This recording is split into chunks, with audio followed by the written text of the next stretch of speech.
যেই দেশে ড্রাইভারদের মাসিক ইনকাম 18 থেকে 20,000 টাকার উপরে না, সেই দেশের মহাসড়কে গাড়ির গতি 19 থেকে 20 হইলেই 5,000 টাকা জরিমানা। যেই দেশে ড্রাইভারদের অধিকার বাস্তবায়ন করা হয় না, ড্রাইভাররা স্বাধীনভাবে চলতে পারে না, সেই দেশে অ্যাক্সিডেন্টের হার কমানোর জন্য সরকার বছরের পর বছর ড্রাইভারদের বিরুদ্ধে আইন প্রয়োগ করতে ভোলে না। যেই দেশের সরকার একজন ড্রাইভারের জীবনযাত্রা সম্পর্কে নেই কোনো ধারণা, আমি মনে করি সেই দেশের ড্রাইভারদের বিরুদ্ধে আইন প্রয়োগ করে অ্যাক্সিডেন্টের হার কমানো যাবে না।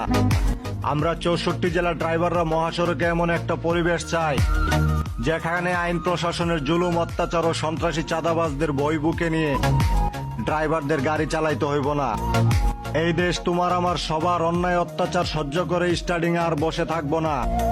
মনে রাখবেন, 64 জেলার ড্রাইভাররা একসাথে মাঠে নামলে অধিকার বাস্তবায়ন করতে সময় লাগবে না।